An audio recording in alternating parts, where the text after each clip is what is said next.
আলহামদুলিল্লাহ ওয়াহদা ওয়াসসালাতু ওয়াসসালামু আলা মান লা নাবিয়্যা বাদা।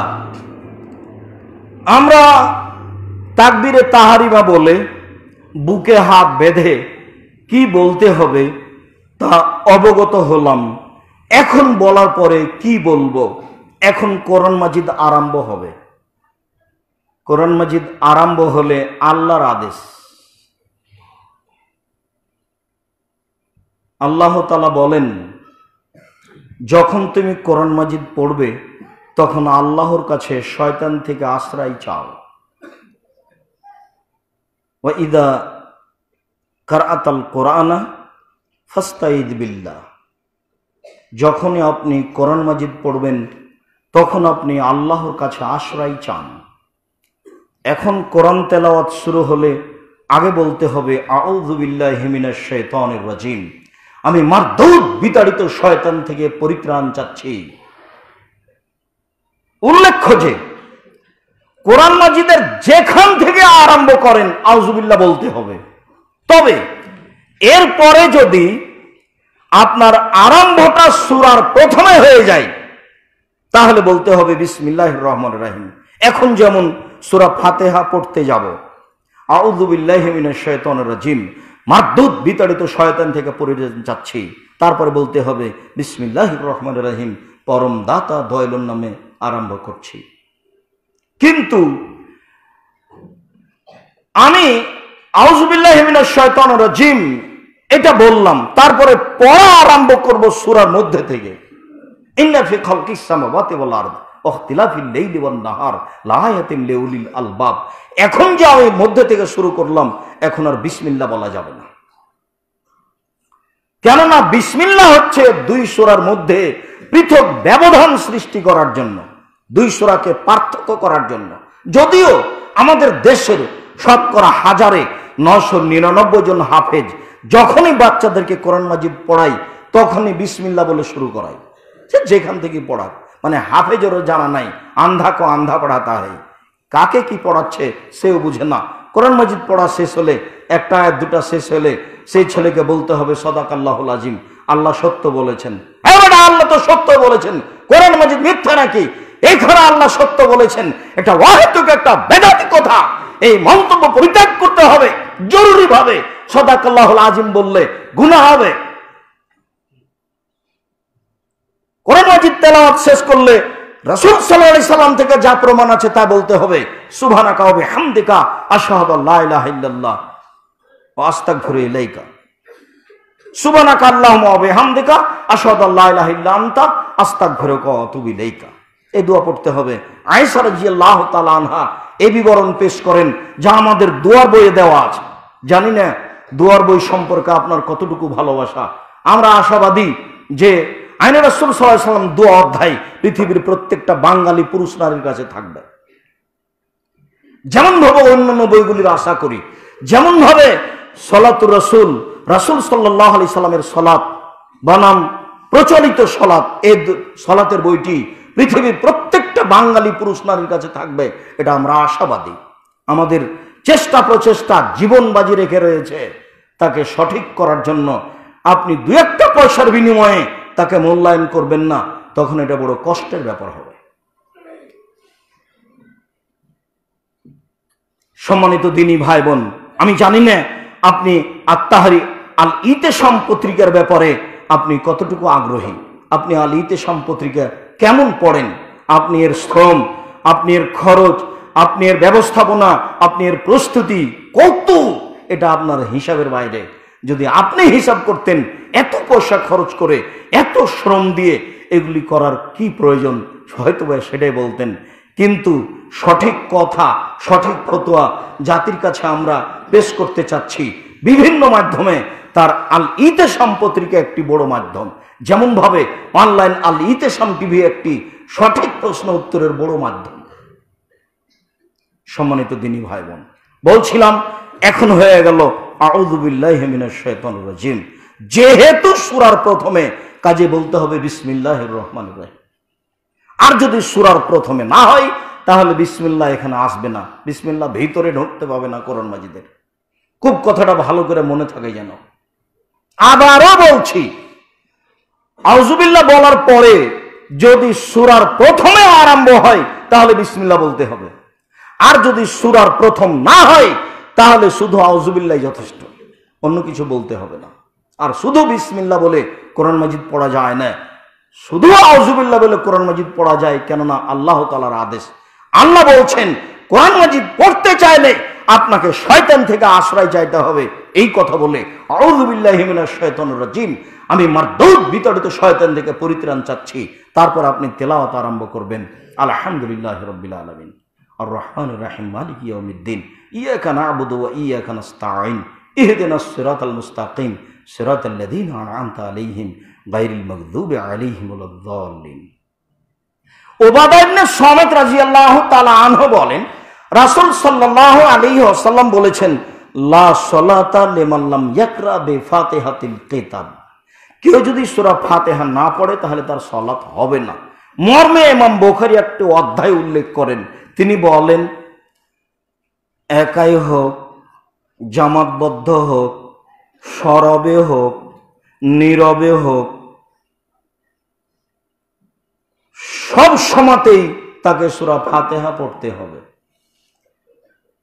একাই হোক, ইমামের পিছনে হোক, সরবে হোক, নীরবে হোক, সব সময়তেই সূরা ফাতিহা পড়তে হবে।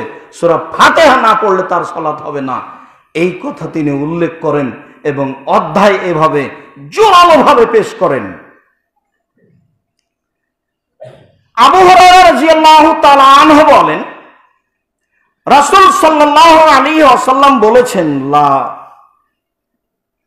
মান সাল্লা সালাতান লাম ইয়াকরা ফিহা বিউমিল কোরআন, কেউ যদি সূরা ফাতিহা না পড়ে, সালাত আদায় করলো কিন্তু সূরা ফাতিহা পড়লো না, ফাইয়া খেদাজুন ফাইয়া খেদাজুন ফাইয়া খেদাজুন গায়রু তামামিন, তা অসম্পূর্ণ, তা অসম্পূর্ণ, তা অসম্পূর্ণ, তা পূর্ণ নয়, তা পূর্ণ নয়, তা পূর্ণ নয়। কেউ যদি সালাত আদায় করে সূরা ফাতিহা না পড়ে তাহলে তা অসম্পূর্ণ, অসম্পূর্ণ, অসম্পূর্ণ, তা পূর্ণ নয়। এই পর্যন্ত বলতেই সাহাবীগণ বলছেন যে, কিলা আবু হুরায়রা, ও আবু হুরায়রা শোনো, না না কোন ওয়ারাল ইমামে, আমরা যে ইমামের পিছনে থাকি তা আমরাও কি পড়ব? আমরা যে ইমামের পিছনে থাকি। তখন আবু হুরায়রা রাদিয়াল্লাহু তাআলা আনহু বলেন, ইকরা বিহা ফি নাফসিক, মনে মনে পড়ো। তাহলে ইমামের পিছনে পড়তে হবে। তার মুসলিম থেকে হাদিস রয়েছে আবু হুরায়রা রাদিয়াল্লাহু তাআলা আনহু থেকে। হাদিস হচ্ছে মুসলিম গ্রন্থে, বর্ণনাকারী হচ্ছেন আবু হুরায়রা রাদিয়াল্লাহু তাআলা আনহু। মুসলিমের হাদিস যে ইমামের পিছনে নীরবে পড়তে হবে, পিছনে পিছনে, ও জোরে পড়ছে আর আপনি পিছনে পড়বেন। তো সাহাবী থেকে মুসলিম গ্রন্থের হাদিস যদি আপনার কাছে আমলযোগ্য না হয়, তাহলে আপনার কাছে কি এমন আমলযোগ্য হতে পারে যে আপনি বললেন, আল্লাহ তাআলা বলছেন, ওয়াইদা কুরিয়াল কোরআন ফাসতামিউ লাহু ওয়া আনসিতু লাআল্লাকুম তুরহামুন, যখন তোমাদের সামনে কোরআন মাজিদ পড়া হবে তখন তোমরা কান লাগিয়ে শোনো, চুপ থাকো। ঘটনা কোথায়, কোথাকার আয়াত কোথায় লাগিয়ে দিলেন? কোরআন মাজিদ পড়া হলে তারা হইচই করত, তা আল্লাহ বলছেন যে কোরআন মাজিদ পড়া হলে তোমরা হইচই করো না, চুপচাপ শোনো, কান লাগিয়ে শোনো, তাহলে তোমাদের প্রতি দয়া করা হবে। সেটাকে সালাতের মধ্যে ঢুকিয়ে দিলেন। অথচ সাহাবী আবু হুরায়রা বউ জানতেন না যে সূরা ফাতিহা ইমামের পিছনে পড়া যাবে কিনা। শুধু তাই নয়, আরেকটা হাদিস মুসলিম গ্রন্থ থেকে এভাবে পেশ করা হয়েছে, বলা হয়েছে, ইদা কাব্বারাল ইমামু ফাকাব্বিরু, যখন ইমাম আল্লাহু আকবার বলবে তখন তোমরা আল্লাহু আকবার বলো। ওয়াইজা কারা ফানসিতু, যখন ইমাম পড়বেন তখন তোমরা চুপ থাকো। এই যে মুসলিমে রয়েছে যে ইমাম পড়লে চুপ থাকতে হবে, অতএব পিছনে পড়া যাবে না, চুপ থাকতেই হবে। এটা একটা হাদিস। আরো একটা হাদিস পেশ করা হয়েছে, অবরোহণ মান কারা লাহু ইমামুন কিরাতুল ইমামে লাহু কিরাতুন, কারো যদি ইমাম থাকে তাহলে ইমামের কিরাতই তার কিরাত। এইগুলি দলিল পেশ করা হয়েছে। এখন আবু হুরায়রা রাদিয়াল্লাহু তাআলা আনহুকে বলা হলো, শুনেন, আমরা তো পিছনে থাকি, তা আমরা কি করব? আবু হুরায়রা প্রথম বাক্য, জি, ইমামের পিছনে চুপে চুপে পড়েন। এটা আবু হুরায়রা রাদিয়াল্লাহু তাআলা আনহু প্রথম বাক্য। তারপর বলছেন, শুনেন, সামিতু রাসূলুল্লাহ সাল্লাল্লাহু আলাইহি ওয়াসাল্লাম ইয়াকুল, আমি আল্লাহ রাসূলকে বলতে শুনেছি, কেন সূরা ফাতিহা পড়ছি ইমামের পিছনে, পড়তে বলছি কেন শোনেন। সূরা ফাতিহা ইমামের পিছনে পড়তেই হবে কেন বলছি এই কথাটা শোনেন। রাসূল সাল্লাল্লাহু আলাইহি ওয়াসাল্লাম বলেন, কাল আল্লাহ তাআলা, আল্লাহ তাআলা বলেন, আল্লাহ তাআলা বলছেন যে কাসামতুস সালাতা বাইনি ওয়া বাইনাল আবদি নিসফাইনে, সূরা ফাতিহাকে আমার মাঝে আর আমার বান্দার মাঝে দুই ভাগে ভাগ করে দিয়েছি। আমি আল্লাহ সূরা ফাতিহাকে আমার মাঝে আর আমার বান্দার মাঝে দুই ভাগে ভাগ করে দিয়েছি। আবু হুরায়রা রাদিয়াল্লাহু আনহু বলেন, দলিল কিন্তু আমি পেশ করিনি, দলিল কিন্তু পৃথিবীর কোনো ইমাম পেশ করেননি। সম্মানিত দিনী ভাই বোন, পৃথিবীর সকল দিনী ভাই বোনকে অত্র বাক্যটি জোরালোভাবে গুরুত্ব সহকারে অনুরোধের দৃষ্টিতে দেখার জন্য অনুরোধ রইল, আন্তরিকভাবে অনুরোধ রইল। আবারও বলছি, আবু হুরায়রা রাদিয়াল্লাহু তাআলা আনহুকে যখন জিজ্ঞাসা করা হলো, আমরা ইমামের পিছনে থাকি তাহলে আমরা কি করব, তখন তিনি বললেন, আপনারা পিছনে পিছনে চুপে চুপে পড়েন। কেন? এই জন্য যে রাসূল সাল্লাল্লাহু আলাইহি ওয়াসাল্লাম বলেন, আল্লাহ তাআলা বলেন, আমি সূরা ফাতিহাকে আমার মাঝে আর আমার বান্দার মাঝে দুই ভাগে ভাগ করে দিয়েছি। তাহলে আপনি না পড়লে ভাগ দুটা পেলেন না। এরপরে শুরু হয়ে গেল দুই ভাগ কিভাবে। ওয়াইদা কাল আব্দ, যখন দাস দাসী মহিলা পুরুষ কেউ পড়ে বলে আলহামদুলিল্লাহি রাব্বিল আলামিন, কাল আল্লাহ তাআলা, তখন আল্লাহ তাআলা বলেন, হামেদানি আব্দি, আমার দাস দাসী আমার প্রশংসা করেছে। যখন বলেছে আলহামদুলিল্লাহি রাব্বিল আলামিন, তখন আল্লাহ বলছেন, আমার দাস দাসী পুরুষ নারী আমার প্রশংসা করেছে। ওয়াইদা কালা, আর যখন বলেছে আর রহমানির রহিম, কাল আল্লাহ তাআলা, তখন আল্লাহ তাআলা বলছেন, আসনা আলাই আব্দি, আমার দাস দাসী আমার বেশি প্রশংসা করেছে। আর রহমানির রহিম।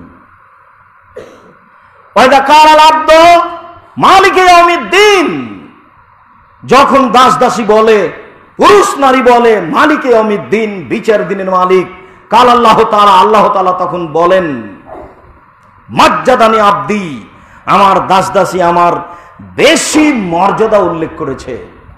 মালিকে ইয়াউমিদ্দিন, আমি বিচার দিনের মালিক।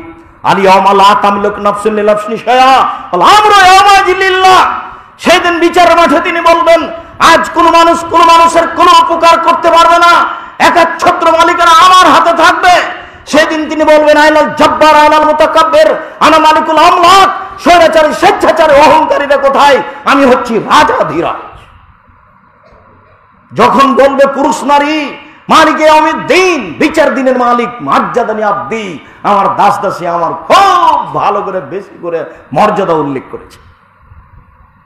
তাহলে আপনি চুপ থাকলেন এত বড় কথা থেকে, উনি দলিল পেশ করছেন কেন বলতে হবে। ওয়াইদা কালা ইয়াকা না'বুদু ওয়া ইয়াকা নাস্তাঈন, একমাত্র তোমার ইবাদত করছি, একমাত্র তোমারই নিকটে সাহায্য চাচ্ছি, কাল আল্লাহ তাআলা, তখন আল্লাহ তাআলা বলেন, হাদা বাইনি ওয়া বাইনা আব্দি, এটা আমার মাঝে আর আমার বান্দার মাঝে দুই ভাগে হয়ে গেল। এটা একচাটিয়া হলো না আমার, এটা হলো দুই ভাগে, কিছু আমার আর কিছু তার। ও বলল ইয়াকা না'বুদু, একমাত্র তোমাদের ইবাদত করি, ওয়া ইয়াকা নাস্তাঈন, একমাত্র তোমার কাছে সাহায্য চাই। তাহলে একটা আমার আর একটা ওর, ওটা ভাগাভাগি হয়ে গেল। বলে আব্দি মাশাআল্লাহ, আচ্ছা আচ্ছা ঠিক আছে ঠিক আছে, আমার দাস দাসী যা বলেছে সেটাই তার জন্য, আচ্ছা আচ্ছা ঠিক আছে ঠিক আছে, আমার দাস দাসী যা বলেছে সেটাই তার জন্য, ও যা চায় আমি তা দিয়ে দিলাম, ও কি চায় আমি তাকে দিয়ে দিলাম। এইবার যখন বলল ইহদিনাস সিরাতাল মুস্তাকিম সিরাতাল লাযিনা আন'আমতা আলাইহিম গায়রিল মাগদুবি আলাইহিম ওয়ালাদ-দাল্লিন, আমিন, তুমি আমাকে সঠিক পথ দেখাও, যেই পথকে ভালোবেসেছো, যেই পথের প্রতি অনুগ্রহ করেছো, সেই সরল সহজ পথ দেখাও, ওদের পথ দেখাবে না যাদের প্রতি তুমি অসন্তুষ্ট হয়েছো, যারা ভ্রান্ত তাদের পথ তুমি দেখাবে না। তখন আল্লাহ তাআলা বললেন, ওয়া হাজালি আব্দি, এইটা আমার বান্দার জন্য খাস। বলে আব্দি মাশাআল্লাহ, আচ্ছা আচ্ছা ঠিক আছে, আমার বান্দার জন্য ওটাই যেটা ও চাইলো, আচ্ছা ঠিক আছে, আমি তোমাকে সহজ সরল পথ দিয়ে দিলাম, আমি তোমাকে ইহুদির পথ দেখাবো না, আমি তোমাকে খ্রিস্টানের পথ দেখাবো না, আমি তোমাকে ভ্রান্ত পথ দেখাবো না। বহু প্রশংসা করে একটাই কথা বলা হয়, আলহামদুলিল্লাহ রাব্বিল আলামিন, বিশ্বজগতের প্রতিপালকের প্রশংসা। আর রহমানের রাহিম, তিনি হচ্ছেন পরমদাতা দয়ালু। মালিকে ইয়াউমিদ্দিন, তিনি হচ্ছেন বিচার দিনের মালিক। ইয়াকা না'বুদু, একমাত্র তোমার ইবাদত করি। ওয়া ইয়াকা নাস্তাইন, একমাত্র তোমার কাছে সাহায্য চাই। তুমি আমার একটা কথা শোনো, সমস্ত প্রশংসা তোমার। পরমদাতা দয়ালু তুমি, বিচার দিনের মালিক তুমি, একমাত্র ইবাদত করি তোমার, একমাত্র সাহায্য চাই তোমার কাছে। তুমি আমার একটা কথা শোনো, তুমি আমার একটা কথা শোনো। ইহদিনাস সিরাতাল মুস্তাকিম, তুমি আমাকে সোজা পথ দেখাও। ওরা বলে এই পথে আসো, ওরা বলে এই পথে আসো, ওরা বলে এই পথে আসো, ওরা বলে আমার সাথে আসো, ওরা বলে আমার সাথে আসো, ওরা বলে আরো কিছু করো। আমি কোন পথে যাই? তুমি আমাকে সোজা পথ দেখাও। ওই পথ দেখাবে যে পথকে তুমি ভালোবেসেছ, যেই পথ তোমার ভালোবাসার নয়, ইহুদি খ্রিস্টানদের বাতিল পথ, সেই পথ তুমি আমাকে দেখাবে না। আমিন। দীর্ঘ সময় ধরে তোমার কাছে যে প্রার্থনা করলাম, এটা তুমি কবুল করো। এই সূরাটি বলতে চায় না। আল্লাহুস সামাদ, জানি না কি হবে। সূরা ফাতিহা সালাত আদায় করলে সালাত হবে না, এ কথা চূড়ান্ত। আব্দুর রাজ্জাক সাহেব, রুকু পেলে যদি রাকাত হয় তাহলে সূরা ফাতিহা হয় না যে? তো আপনারা তো বলেন রুকু পেলে রাকাত হয়। জি, রুকু পেলে রাকাত হয়। রুকুকে রাকাত রাসূল সাল্লাল্লাহু আলাইহি ওয়াসাল্লাম বলেছেন, তাই বলছি। সূরা ফাতিহা হলো না যে, তো এটা সূরা ফাতিহার জায়গা নয়। কেউ যদি সূরা ফাতিহার জায়গাতে সূরা ফাতিহা না পড়ে তাহলে তার সালাত হবে না, এ কথাই চূড়ান্ত। যারা সূরা ফাতিহা পড়ে না তাদের সালাতের কি হবে তা আল্লাহ ভালো জানেন। তারা বিচারের মাঠে কি জবাব দিবেন তা বলতে পারছি না। রাসূল সাল্লাল্লাহু আলাইহি ওয়াসাল্লাম বলছেন, আমার যে কি হবে তা আমি নিজেই বুঝি না, তাই তাদের অবস্থা কি হবে তা বলতে পারছি না। তবে রাসূল সাল্লাল্লাহু আলাইহি ওয়াসাল্লাম যেভাবে বলেছেন তাতে সূরা ফাতিহা সালাতে না পড়লে সালাত হবে না, এই কথা চূড়ান্ত। আবু হুরায়রা রাদিয়াল্লাহু তাআলা আনহু বলেন, তোমরা পিছনে পিছনে সূরা ফাতিহা পড়ো, এই জন্য পড়ো। আমি যদি বুঝাতে না পারি আমি অক্ষম। হাদিস মুসলিম, রাসূল সাল্লাল্লাহু আলাইহি ওয়াসাল্লাম বলেছেন, কিন্তু জাতিকে বুঝাতে পারলাম না। এরপরেও পৃথিবীর সকল দিনী ভাই বোনকে জোরালোভাবে অনুরোধ জানিয়ে বলছি, নির্দ্বিধায়, কোন প্রকার দ্বিধা সংকোচ না করে আপনি আল্লাহর হস্তে আল্লাহকে সন্তুষ্ট করার জন্য সূরা ফাতিহা পড়তে শিখুন। একাই হলেও, জামাতে হলেও, সামনে হলেও, পিছনে হলেও, সরবে হলেও, নীরবে হলেও আপনি সূরা ফাতিহা পড়তে শিখুন। পৃথিবীর সকল দিনী ভাই বোনকে সালাতে সূরা ফাতিহা পড়ার জন্য আন্তরিকভাবে অনুরোধ জানিয়ে বাকি আলোচনা পরবর্তীতে হবে, এই কথা বলে বলছি। আমাদের আন্তরিক কথাটি খুব ভালোভাবে মনে রাখবেন। মানুষের মন্দ কর্ম সামনে আনতে হবে না। মানুষের মন্দ কর্ম বলা বলি করার প্রয়োজন নেই। যেটা আপনার জন্য ভালো সেটা দিনরাত চাইতে হবে। মর্মে জীবনে যত কিছু চাচ্ছেন, যেটা আল্লাহর কাছে চাওয়া আপনি প্রয়োজন মনে করেন, রাসূল সাল্লাল্লাহু আলাইহি ওয়াসাল্লাম বলেন, মানুষ সব কিছু আল্লাহর কাছে চায়, এমনকি জুতা স্যান্ডেলের ফিতা যদি ছিঁড়ে যায় সেটাও চায়, আমার কাছে চাইবে। চাইলে আল্লাহ খুশি হন, আর না চাইলে আল্লাহ অসন্তুষ্ট হন। জীবনের সব কিছু যখন তখন আল্লাহর কাছে চান, ওর সাথে আর একটা লাগিয়ে দিবেন, আল্লাহ তুমি জামিয়া সালাফেকে কবুল করো। জামিয়া সালাফের অধীনে যা কিছু হচ্ছে সবকে কবুল করো। জামিয়া সালাফের এখানে এবং জামিয়া সালাফের রূপগঞ্জ নারায়ণগঞ্জে প্রায় 550 শতক জমি কেনার প্রস্তুতি নেওয়া হয়েছে। 550 শতক, 1.5 লক্ষ থেকে 2 লক্ষ থেকে 4 লক্ষ টাকা পর্যন্ত শতক, 5 লক্ষ টাকা পর্যন্ত শতক, 550 শতক জমি কেনার সিদ্ধান্ত নেওয়া হয়েছে। সাথে সাথে 2 প্রতিষ্ঠানই, ছেলেদের আবাসিক ব্যবস্থা করতে হবে, মেয়েদের আবাসিক ব্যবস্থা করতে হবে। সাথে সাথে ওই প্রতিষ্ঠানে মসজিদের কাজ আরম্ভ করতে হবে রূপগঞ্জ নারায়ণগঞ্জে। আর এই প্রতিষ্ঠান জামিয়া সালাফের ডাঙ্গিপাড়া পবারাজের অবস্থা আপনি বাস্তবে দেখছেন। মর্মের সকল দিনই ভাই বোনকে দানের হাত প্রশস্ত করার জন্য অনুরোধ জানাচ্ছি।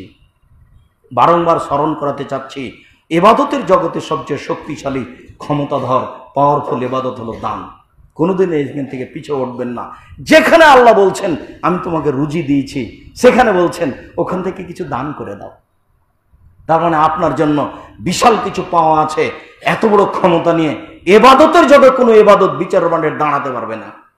আপনার দান ইবাদত বিচারের মাঠে যত শক্ত হয়ে, ক্ষমতাধর হয়ে, শক্তি নিয়ে দাঁড়াবে আপনার পক্ষে হয়ে, এমন কোনো ইবাদত নেই যেটা বিচারের মাঠে অত শক্ত হয়ে আপনার পক্ষে দাঁড়াতে পারে। মর্মে সকল দিনী ভাই বোনকে জামিয়া সালাফের সার্বিক কাজে আন্তরিকভাবে দান করার অনুরোধ জানিয়ে বলছি, আল্লাহ আমাদের যারা মারা গেছে তুমি তাদের কবরের শাস্তি মাফ করো। আমরা যারা অসুস্থ তুমি তাদের আরোগ্য দান করো। আমরা যারা বেঁচে আছি তুমি তাদেরকে তোমার রাসূলের পদ্ধতি অনুযায়ী চলার তৌফিক দান করো। আমরা দীর্ঘদিন থেকে যে সালাতের উপরে আলোচনা শুনে আসছি, এই পদ্ধতি তুমি সালাত আদায় করার তৌফিক দান করো। জামিয়া সালাফের সার্বিক কাজে আমাদের দান করার মতো তৌফিক দান করো, সুযোগ করে দাও। তোমার দরবারে দাবিয়ে দাওয়া দোয়া রেখে